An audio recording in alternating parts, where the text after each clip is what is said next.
Hi, my name is Ashley Bugby, and this is my case study for EDL 952. To begin with, we're going to look at a summary of the scenario that was given. This happened in East City Public Schools. It is told from the perspective of Assistant Superintendent Simmons. Looking back, this actually was a domino effect from something that had happened the former week. So when you look back at what originated the issue that happens, or the issue that is happening at school, there was a shooting of an unarmed African American man in a neighboring town. So because of that, this Friday, there was Black Lives Matter protest down the road from the school. They had all of the proper paperwork and things they needed to have the protest, but because of that, school buses were backed up. It was really hard for parents to get into the school and away from the school when picking up their children, and because of that, there was a lot of frustrated parents. Over the weekend, they voiced their frustration over the divisiveness of the BLM protest over social media. So that coming Monday, there was kind of an underlying tension in the school in general, and there were several groups of students that have All Lives Matter shirts on and Black Lives Matter shirts. The Assistant Superintendent Simmons went to the superintendent and the building administrators and said, I think that we should address this, we should discuss this with them, and those two said, no, just ignore it, we're not going to talk about it currently. So, when looking at legal and ethical issues, when thinking about cultural responsiveness and things along those lines, it's important to remember that students have First Amendment rights. So that prevents the government restrictions on speech, and clothing could be considered speech, although we do have the right to dictate what they wear in our school building because it can distract from the learning environment. This is a dress code KSB recommendation policy for dress codes. So it pretty much said that the material cannot be disruptive to the learning environment. Because of that, if the BLM or All Lives Matter shirts became an issue, you could probably ask them to remove it. It would not necessarily be included in that free speech. But I wanted to include it. I do think, depending on the culture and climate of your school, it may not be, wearing those shirts might not cause a disruption to the school environment. So it definitely depends on your climate, your culture, the students, and the teachers that you have as well. Something else that I think is important to consider in this is student safety, of course. First was the bus safety. Obviously, they were on the bus for a lot longer. If they're having to go through the protest area, is it safe to do so? There are possible altercations when you talk about differing groups coming together and voicing their opinions, even if that's wearing a shirt. There could be altercations that come out of that, whether verbally or physically, that Monday after. And I think it's always vital to remember that there is personal trauma linked to just about everything that you can have. So whether you are a part, or maybe the individual knew somebody that got hurt in an incident like this, or are tied to this, or have violence in their past, it's really important to always consider personal trauma, whether that's with students, faculty, or other stakeholders, or the community at large, obviously. Synthesizing what is happening in one sentence. Tensions within East City Public Schools are high after a nearby shooting and subsequent BLM protest. The assistant superintendent would like to address the tensions with the students, but is meeting with hesitation from other administrators. So the facts of this, when we really break it down and look at the stakeholders or the people that are a part of this, first and foremost, we have to think of everything with being student-centered. So how is this affecting students? What are they going through? Especially if this is something that obviously Black Lives Matter protest and racial issues are a big part of our country right now. But if this is even something that happened in a neighboring community, some of these students could be related to or personally have known the person that was involved in this. So we have some trauma and some things that we need to look at when thinking about students and how to protect their overall well-being too. And it being so close, obviously, again, there's a nationwide issue with how we're dealing with race and how we see that and making everything equitable. But how are we addressing this within our communities? Obviously, our communities have a line drawn in the sand. So being aware of everything that these stakeholders are being a part of, and making sure as an administrator that you're not necessarily siding with one or the other. Parents are obviously frustrated, maybe not necessarily with just a protest, but that the fact that the protest happened close to the school and it really inhibited their kids getting to their kids to take them home and getting their kids home off a bus, obviously. Administrators, Miss Simmons, wants to make this a learning experience and sees the importance in doing that. The superintendent and the principal do not seem like they want to address it, or the facts that we have so far in this scenario seems like they don't want to address it. So this is happening at a city school district. I am making an assumption, and this is also something that I need to know more about, that this is a larger school district. I come from a very small school district, so the thought of a protest in my town making a bus late is pretty foreign to me. That wouldn't be something that would happen if the protest was done in the right way. We wouldn't have a problem getting a bus home. So I'm making the assumption it might be a larger district. The program, there are Black Lives Matter protests. There are frustrated parents that are acting out or announcing their frustrations over social media. And there's tensions among students. We have varying shirts being worn to school that following Monday that could end up in altercations along the way. Prioritizing information, stakeholders, again, students, always important to know students' background. It's important that your school culture and climate in general and your teachers are getting to know students, building those relationships with students, because that background is really important for students to feel safe and secure at school. We need to consider their parents and the community members at large as well, because again, this is an issue that is a big issue within the community that obviously people are passionate about if they're protesting. Something that I need to learn, obviously, with maybe a little more demographics of the school itself and the area itself, were there any other alternative transportation routes that day? Could we have let school out 30 minutes early for parents to pick up their kids? That way, maybe the frustration level wouldn't be as high as it was because of the protest. It would be very vital to know staff and attitudes and culture, and along with the school climate and culture overall. So being able to have an understanding of those things would definitely determine how I would move forward as an administrator or a district administrator. Does the district have culturally responsive curriculum? So what kind of training is in progress? What have teachers experienced? Have there been other issues? Things along those lines. And also social emotional learning curriculum and what supports they have in there for social emotional learning. So what kind of counselors are available? Do we have a school psychologist? And those kind of things would be very vital to know as well.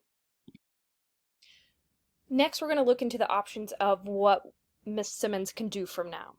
So I'm going to explain these and then go for each one and talk about their pros and cons. So first, no change. Kind of do what the other administrators suggested, do nothing.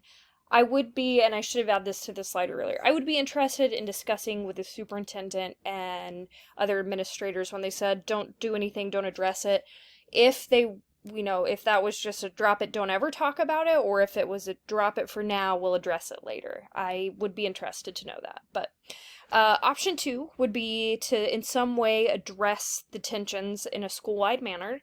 Option 3 would be to make all the students with those shirts on change for the day. And option 4 would be to look into the cultural responsiveness of the school and possibly pursue other training. So option 1, no change. Just kind of write it out, see what happens throughout the day, hope for no bad altercations. The good thing about that, or the pros of it, it's easy, it allows for the freedom of speech. Those students feel like they're having a say in the current issues that are going on in their community. The cons of that is we may not be providing equity for all students. We're not really being culturally responsive, and it does not address the tensions that are happening. So if tensions aren't addressed, sometimes they can boil over, as we all know. Option 2 would be to have some form of school-wide addressing of the tensions, whether that is a assembly or if we have teachers address that individually within their classrooms. And the pros of this is we could create an understanding environment. We're saying, hey, we know there's issues going on. We know you're all passionate about it, and here's how we'll move forward with that. It does address those, and it's really showing that we have an open environment that we're willing to discuss these things in. Cons of that is because when you're talking about culture, when you're talking about somebody's background, specifics of race, or things along those lines, it comes with a lot of tension, a lot of anger, a lot of misunderstanding, unfortunately, because we all come from different backgrounds. So if this happened, it would need to be done with somebody that has proper training. So if I don't have the proper training or my staff hasn't had the proper training to discuss stuff like this, I would be very scared to do something school-wide because it could be misinterpreted, maybe because of somebody's culture and how they're taking what you're saying, or by the time they get home and tell their parents what happened that day, it may be reworded in a way that their parents get even angrier. So another thing along with that is because we all come from other backgrounds, we don't know what all of our kids have faced, so this could be really bringing up a lot of trauma for kids as well. Especially if this is a neighboring community, this could be something that our students might be related to the individual who was in the incident. So it's really important that school-wide things be done in a way that is respectful of everybody's culture. Option 3 would be to make the students change. This could be something, especially if maybe some altercations have arisen, just having the students change into a different shirt that day could address the tensions and obviously take distractions away from the classroom. Because unfortunately, sometimes I've seen when students wear certain things, they're just trying to get a reaction out of people, which becomes very distracting in a school environment. The cons of this is, though we do have a right in schools to say or dictate what they wear because of the learning environment, it could be impinging a little bit on their First Amendment rights, and you will hear that argument from the community and parents as well, if you do make them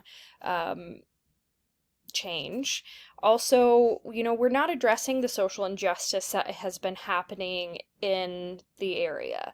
So if we make them change, we're just saying we're ignoring it. Again, another form of ignoring it. And I can absolutely see the action of making these students change anger them, not only them, their parents, and then also the community at large. If you have a community that's willing to have a protest and you make students change out of these, there's going to be a ripple effect, and you are going to see that within the walls of your school after the fact. Option 4 is to look into how is your school culturally responsive. So thinking about my personal school, not knowing enough about this E-City schools, we really have not broached the subject of being culturally responsive within your classroom. So how do you make your curriculum culturally responsive? So looking into this, obviously this would hopefully address tensions, create a safe and welcoming environment, become culturally responsive in general, maybe rethink some implicit biases that we have, and it will make us an inclusive and equitable environment for learning as well. The cons, this is not a timely thing. It's not going to happen overnight. It's not going to address the fact that we have students right now that are angry at each other or at what's going on around them. And because this is a tinged subject, when you're talking about being culturally responsive and putting this into actions, you could have anger, especially if you have somebody discussing topics that are so deeply ingrained. It's really important that you do this properly. Finally, this is something that I wanted to throw in there, that no matter what happened, that you need to have mental health support. So there's going to be students that day, this made me think of, people will be mad if you don't say anything and if you don't address it, but because being trauma informed, any time that we have had, unfortunately, I've experienced several times throughout my career losing a student, and the crisis managers come in and say, do not have discussion, don't tell your teachers, don't discuss this in class. If you need to discuss this, go and see a counselor. And I think it's very similar when this happens. So if there is an altercation or if there is students that want to discuss this in class, it would be good we want them to be heard. We don't want them to be stifled, but it shouldn't become a class discussion. Because just because this student wants to talk about it doesn't mean the student next to him wants to talk about it. They may have a completely different background, and it could either anger them or upset them in another way. So we still want to meet those student needs no matter what. And I can kind of see this being the administrators said don't do anything about the shorts or address the attention today. It is such a raw and new thing within that community. Addressing it at that very second might make it worse. But we do need to allow the students to express themselves, and if they're having things they need to talk about, they need to go talk to counselors or other trusted staff members in a way that is not a public forum.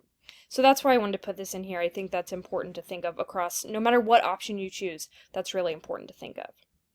I would choose option 4, looking into becoming culturally responsive as a staff, possibly adding it to curriculums, and developing a training for our staff to have a part of that.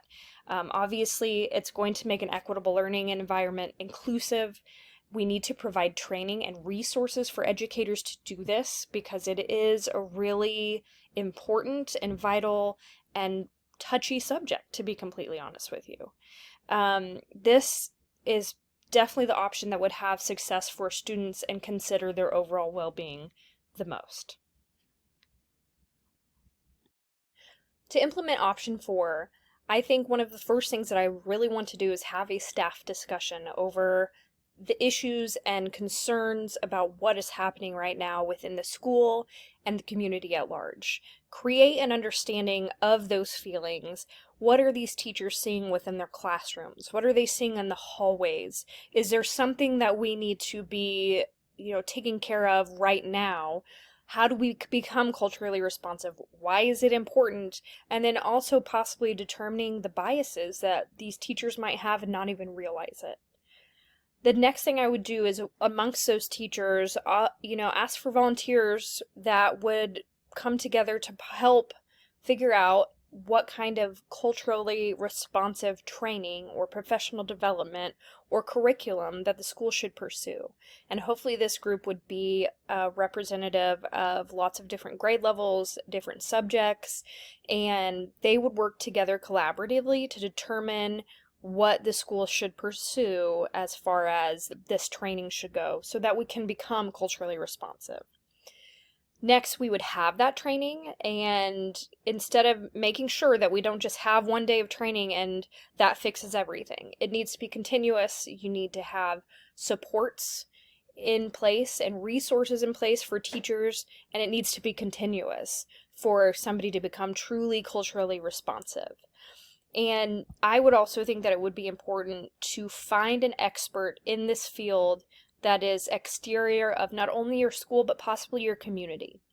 Because they're going to have insight that might be hard to get when you are somebody that's embroiled or a part or in the middle of all of these things that are happening.